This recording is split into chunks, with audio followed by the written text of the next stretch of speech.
बेबायदि होनो मोनामोन जों होखाथारा जों गरसेबो होआ न'खौ नांगौ जोंनो नोंसिनि सिगाङाव आं गामिनि जानानै बुङो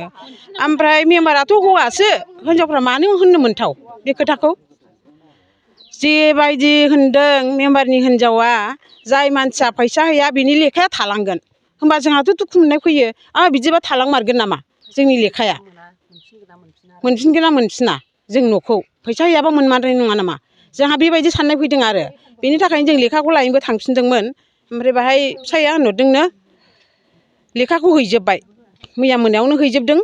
मानो लेखा थाबावनांगौ बेबायदि होनहरदोंनो हिनजावफोरनि खोथा लानानै मानो बिदि बुङो जादों हिनजावफ्रा पावार गैयाबा मानो बुंखो जोंखौ बेबायदि जोंहाबो मोननांगौ मोन्थाय दं नालाय जोंहाबो मोनजानो लुगैयोना जोंखौ बेबायदि होनो मोनामोन जों होखाथारा जों गरसेबो होआ न'खौ नांगौ जोंनो जों एथ' आराम होनखादोंमोन आगोलावनो जों एसेबाबो होगोन होननानै मानो बिदि खालामनांगौ जोंखौ दा जोंखौ मानो रागा फोजोंनांगौ जों रागा जोङामोन जों बेबायदिबो लेंहरनांगौ गैयामोन गावसोर गोसोबायदि मोजाङै मिलायनानै थायोमोनबानो लेखाखौ बिहरनानै जोंनो दे उनावहाय एसे हरदो बेफोरबायदि होननाय थायोमोनबानो जों लेंहरामोन आं बेसिम फोजोब बिदिनो लेखा फैसा हैयाबा लेखाखौ गैया होननानै बुंनायखाय जोंबो हाब न'फ्राबो लुनो हाला बेफोरखौ मोननायखौनो लायाबा जों मालाय मा खालामबावनो बे आरो बिसोर लेखाखौ हैयाबा न'खौबो नांथारगौ जोंनो होननानै जों माइखौनो फानब्रबथारनानै जों फैसाखौ हैबाय हाबाब 3000 जायोबा बेसेबां मन थाङो 6 मन 500 थाखा करि माइयाबो गैया मोसौ बारहानसो दा बेखौनो फानब्रबनानै जों हैबाय ओमफ्राय दा हैबाय नालाय दा मोनफिनगोन ना मोनफिना जों बेखौ आसा खम खालामबाय हैनायखौ फैसाखौ मोनफिनोबा जोंहाबो मोजां ना जोंबो गैया दुखुथिया मावरिया खावरा ओरैनो हाजिरा मुजिरा मावनानै जाग्रासो जों दा बे 3000 फैसाखौ बहा मोननो गावसोर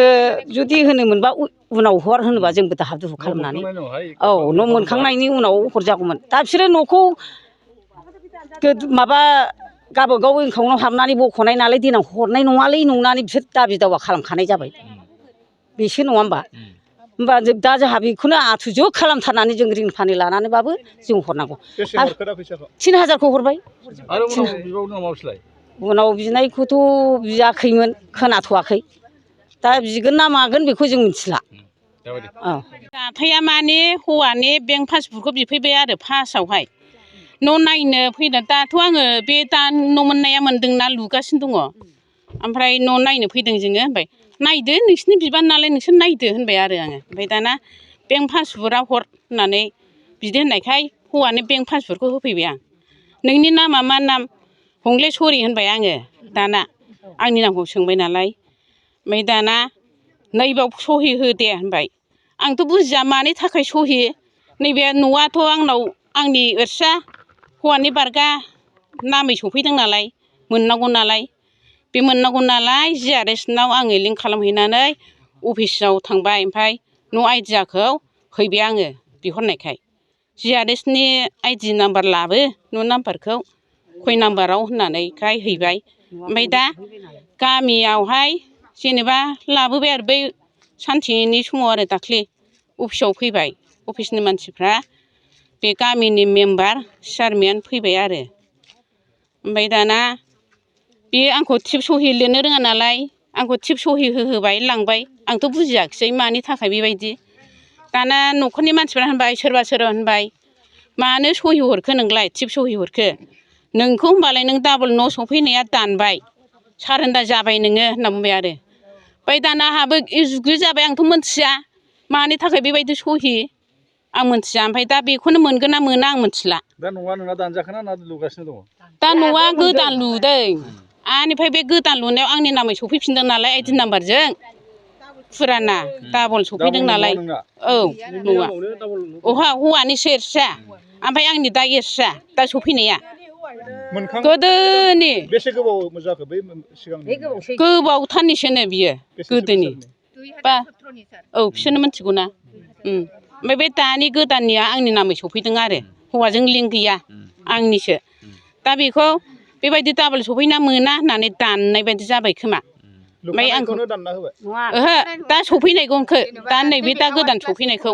बेखौ लुगासिनो दंमोन नामा दा लुनाया बै गोदोनिया लुदों दा खुलुमबाय आं अन्थाइ बिल बिसिडिसिनि सिङाव थानाय जेनेबा आं गामिनि मानसि बालुमारि गामिनि आं बुंनो सान्दों मिडियानि गेजेरजों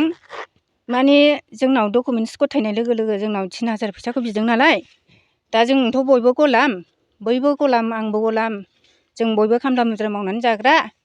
दा जोङो 3000 फैसाखौ जों एसे बुरजा जों होनो हाया होननानै जों बुंदों आरो ओमफ्राय बे बिदि होननायाव होनदों लेखा नङाबा लेखाखौथ' हैबाय आरो फैसा नङाबा लेखाखौनो दांनो नागिरा होननानै बुंदों आरो बिदि होननायाव आं सोंदों बे फैसाखौ नोंसोरो लानो गोसो जानानै लादों ना गोजौनि मानसि बिदों ना ब्लकनि मानसि बिदों होननानै बुंदों आरोखि आं ओमफ्राय बिदि होननायाव बे मेम्बारा होनदों जोंनिफ्राय देरसिन मानसि दङ बे फैसाखौथ' जों लानो गोसो जानानै लायाखै गोजौआवबो जों हरनांगौ बिदि होनदों आरोखि ओमफ्राय बिदिल' होनदों ओमफ्राय होमबालाय जोङो लेखाखौ लाङाखैबा जों लांफिनसै होननानै बुंदोंमोन नालाय बिदि होननायाव होनदों आरो नोंसोर लेखाखौ लांफिनोब्ला चेयारमेनाव थांनानै लायदो चेयारमेनावथ' जों मानो लेखाखौ लायबावनो नोंसोर हैबायबा फैसा नङाबा दाङा होननायखायसो जों जेनेबा गद गुदि लानो फैदों होननानै बुंदों आरो आं सासे लोगो लानानै थांदों नैबे आब'खौनो ओमफ्राय जेबो होनाखै आरो बिदिल' होनदों ओमफ्राय जुदिसो नोंसोरो 3000 फैसाखौ होआब्ला नोंसिनि न'फोरखौ बिसोरो दाननानै होनो नागिरदों नामा? बिदिथ' रायलायाखै रायलायनाया जेनेबा जोंनि सन्देहआव सानदों आरोखि जोंनिखौ जों फैसा हरमाराबा दानमारगोन नामा जों गोसोआव सानदों खिन्थु बिसोर बिदि दानगोन गिनायबो मोनदों दानमारगोन नामा जोङो सानदों साननायनि गेजेरजों जोंनि बिब'मोनहा बा बिनानावमोनहा फैसाखौ हरदों 3000खौ ओमफ्राय खिन्थु जोङो सिगाङाव बुंखादोंमोन आरो बेबायदि 3000 फैसाखौ जों बबेनिफ्राय मोननानै होनो फैसाखौ दानो दाहै होननानै आं कयेकजन मानसिफोरखौ आं बुंदों आरो बादा होदों खिन्थु ओमफ्राय न'खौ दानमारगोन खोमा साननानै बिसोरो हैदों फैसाखौ सुद लानानै हैदों। सोरनि आखायाव हैदों फैसाखौ? बे मेम्बारनि आखायाव हैनाय जाबाय आरो प्रेमसिं ब्रह्मनि आखायाव। प्रमद बर'नि सरखारनि खाथियाव मा खावलायगोन नोंसोरलाय? जोंथ' लुगैयो जेनेबा जों जाख्ल'ना गैयै सरखाराव जोङो बयनोबो जोङो मोजांखौ लुगैयो मोजां खामानि मावलांजानो लुगैयो जों फैसाखौ जों खिन्थु होखाथारा होननानै जों थाखानाय जाख्ल'नाय गैयै संसाराव जाख्ल'नो मोना थाखा फैसा बयनिबो रायजो राजानि थाखाय जेनेबा पार्टिनि खोथा लायाबाबो मोजाङै मोजां बिसोर खामानिखौ मावलांनांगौ आरो आंनि गोसोआव बेबायदि। गोसो गुदुं गलादारफोरनि थाखाय मोनसे मोजां खौरां।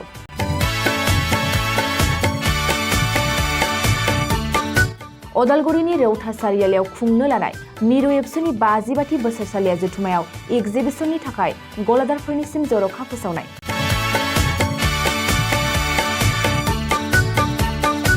फैगौ 2023 मायथाइनि 26, 27, 28 आरो 29 जानुवारियाव खुंनो लानाय मिरु एबसुनि बोसोरसालिया जथुम्मायावनो बायदि रोखोमनि मुवा बेसादफोरखौ दिन्थिफुंगोन एगजिबिसन। बे एगजिबिसनावनो आबादारि, हेन्डलुम, टेक्सटाइल, फिचारि आरो हारिमु बायदि बायदि आयदाफोरखौ दिन्थिफुंनो थांखि लादों बानजाय आफादा।